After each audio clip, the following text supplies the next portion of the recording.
Nieuwe tentoonstelling Odapark. Venray 38e economische topgemeente. Het is vandaag 7 mei, dit is het Pelemaasjournaal. De renovatie van het monumentale pand aan de Hoenerstraat 10-12 gaat binnenkort van start. Op maandag 13 mei om 6:30 's avonds wordt het officiële startsein gegeven.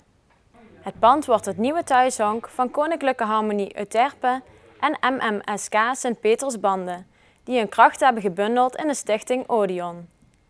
In het voormalige gebouw van Jongerencentrum Dinges komt onder meer een nieuwe repetitiezaal met opslagruimte, archiefruimte en oefenlokalen. Ook leerwerkbedrijf Floris vestigt zich in het gebouw. Deze stichting biedt jongeren de kans om ervaring in de horeca op te doen en zo een baan te vinden. Het Odapark heeft sinds kort een nieuwe tentoonstelling. Graves, Souls and Secrets toont het werk van 2 buitenlandse kunstenaars. Na de kunstmanifestatie Mindmap is Odapark aan de slag gegaan met een nieuwe serie. De huidige expositie is gebaseerd op een actueel thema. En deze keer vonden we heel sterk dat het moest gaan over onze geheimen die we wel of niet bewaren. Want in de tijd van de social media, met de twitteraars en de Facebook, gaat alles de wereld in, de grote wereld in. En hou je bijna niks meer geheim. En we zeggen van we gaan toch eens kijken van kunnen we daar iets mee. Vandaar ook Grave, Souls and Secrets. Dus onze diepe zielen, roerselen en de geheimen, bewaren we die nog, ja of nee? En hoe gaan kunstenaars ermee om? Er zijn 2 kunstenaars uitgenodigd om hun werk tentoon te stellen. Dit zijn 2 zeer verschillende exposanten. Het is een jonge kunstenaar, Petra Valimedottir uit IJsland en Johan Tahon uit België. Petra is de jonge kunstenaar en Johan de wat meer gerenommeerde, die al wereldwijd bekend is. En dat is eigenlijk ook altijd wat wij graag willen. Dus de jonge kunstenaars naast de wat oudere kunstenaar neerzetten. Mensen zijn verrast en onder de indruk van het werk van beide kunstenaars. Vooral de wand met enveloppen van de IJslandse kunstenares blijft de bezoekers bij. Dat is dit werk wat hier achter mij staat. Dat is heftig werk. Het ziet er heel mooi grafisch uit. Maar tegelijkertijd zijn het ook de allerlaatste woorden die een ter dood veroordeelde gezegd heeft. En dat is best wel heel heftig. De kunstenaar heeft ze allemaal op internet gevonden.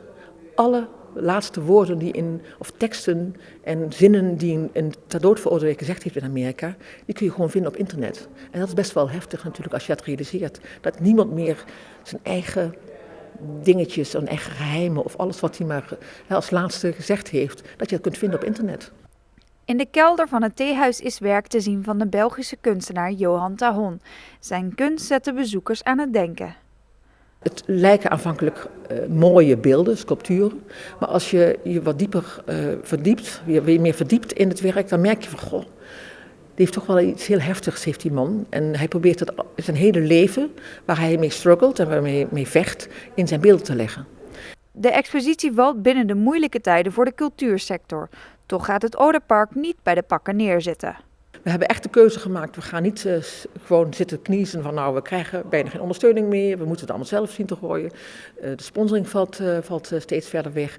Zeggen we we gaan door. We hebben heel veel energie en samen met onze vrijwilligers doen we dat ook. De expositie Grave, Souls and Secrets is te bezoeken tot eind augustus. Hans Gielissen heeft een brief rondgestuurd waarin hij uitleg geeft over zijn ziekte. Daardoor moet hij meestal etentjes buitenshuis afslaan. Hij heeft een ernstige vorm van lactose-intolerantie.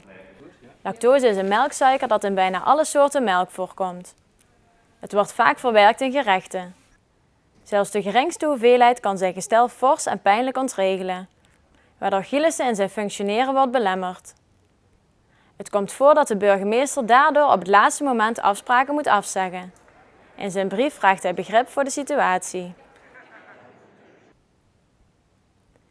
Uit onderzoek van weekblad Elsevier staat Venray op de ranglijst van best presterende economische gemeenten op plaats 38.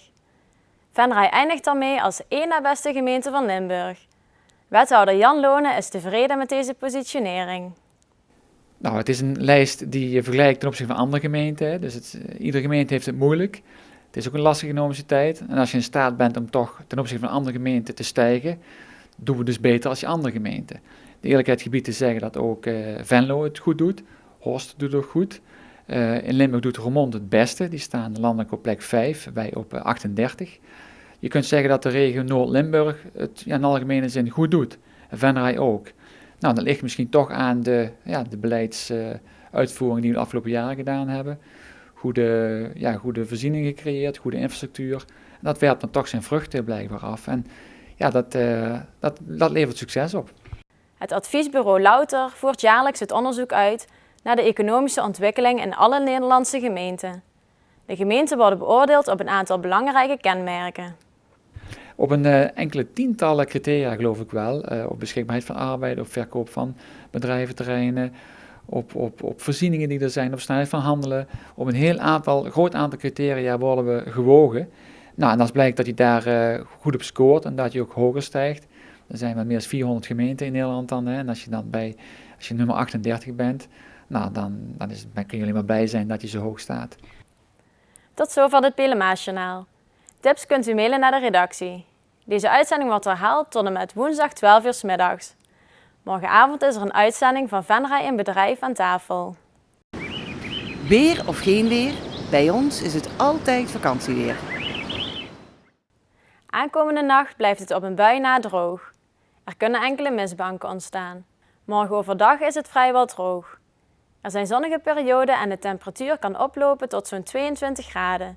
In de loop van de middag raakt het bewolkt en kunnen er regenbuien vallen.